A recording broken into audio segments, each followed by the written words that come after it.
আসসালামু আলাইকুম এভরিওয়ান, ঈদ মোবারক। অনেক দিন পর আমার নতুন ভ্লগ নিয়ে আসলাম।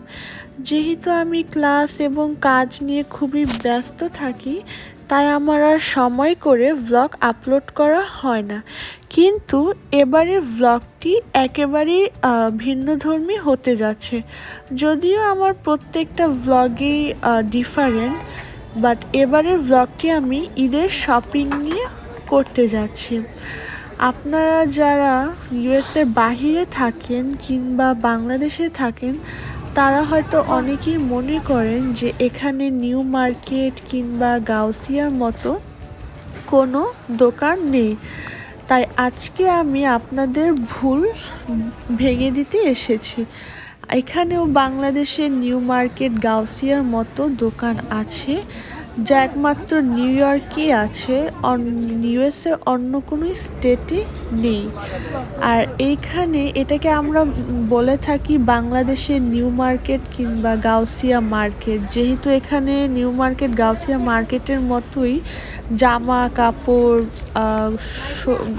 গোল্ডের দোকান থেকে শুরু করে খাবারের দোকান থেকে শুরু করে সব কিছুই বাংলাদেশি মালিকানাধীন।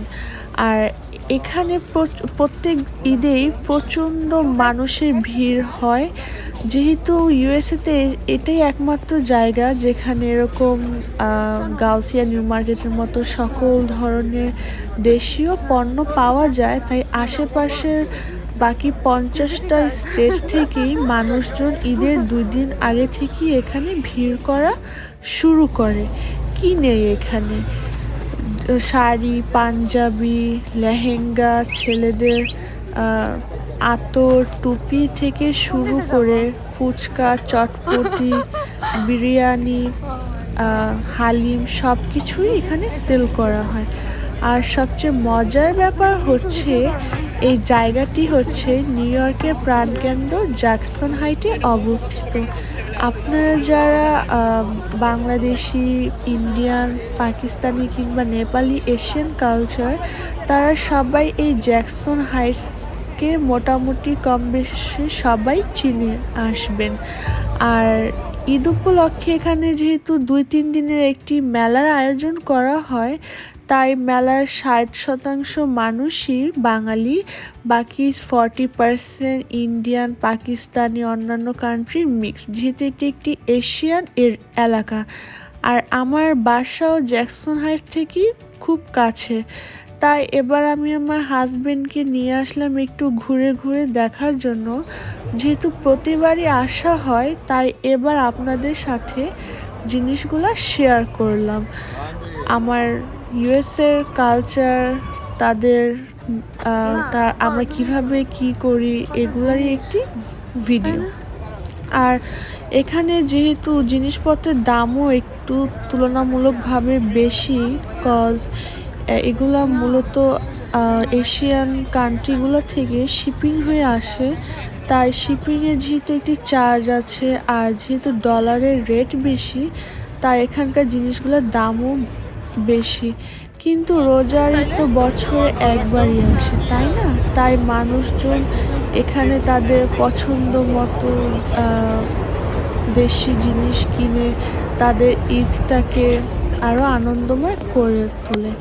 এখানে বিভিন্ন ধরনের স্টলে, যেমন সালোয়ার কামিজ, পাঞ্জাবি সব কিছুই পাওয়া যায়। কিন্তু আমার পছন্দ হচ্ছে পাকিস্তানি কিংবা বাংলাদেশি পণ্যগুলো, কারণ তাদের ড্রেসের কোয়ালিটি, ম্যাটেরিয়াল, কালারগুলো খুব ভালো লাগে আর খুব বেশি আরামদায়ক হয়ে থাকে। কিন্তু ইন্ডিয়ান ড্রেসগুলো একটু বেশি চকচকে কালার, একটু বেশি লাইক পুঁতি বসানো, যা আমার একটু কম পছন্দ। বাট যাই হোক, ঘুরতে ঘুরতে চলে আসলাম এই যে গয়নার দোকানগুলোতে। এখানে একেবারেই গাউসিয়ার ফুটপাথের মতো গয়নার মেলার আয়োজন করা হয়েছে। আর এই তো পাঞ্জাবি, ছেলেদের এখানে পাঞ্জাবি, টুপি, জুতা, আতর থেকে শুরু করে সব কিছুই পাওয়া যায়। আর তার পাশাপাশি এখানে মেয়েরা মেহেদির স্টলও দিয়েছে। এই যে একটি ফুচকার দোকান, এটি একটি বাংলাদেশি মালিকানাধীন ফুচকা চটপটি দোকান। সবচেয়ে মজার বিষয় হচ্ছে এখানে স্টল দেওয়ার জন্য আপনাকে কোনো রকম ট্যাক্স কিংবা ভাড়া দিতে হবে না। যেহেতু এটি একটি সরকারি জায়গা, তাই এখানে সবাই ঈদের 2-3 দিন ফ্রিতেই তাদের পছন্দ মতো স্টল দোকান দিয়ে থাকে, যা একেবারেই ট্যাক্স ফ্রি এবং কোনো রকম চার্জের দরকার পড়ে না। তা ঘুরতে ঘুরতে আমি চলে আসলাম এই সাইডে। মেহেদির আয়োজন করা হয়েছিল, মেয়েরা সবাই মেহেদি যে যার মতো টেবিলে মেহেদির সরঞ্জাম নিয়ে বসে মেহেদি দিয়ে দিচ্ছিল। এখানে মেহেদি হাতে প্রত্যেক হাতে $10 করে মেহেদি, যা বাংলাদেশি টাকায় 1500 টাকার সমান। তা ঘুরতে ঘুরতে এখানে আমার চোখে পড়লো বিভিন্ন সুন্দর সুন্দর ব্রাইডাল ড্রেস, দেন গোল্ডের দোকান।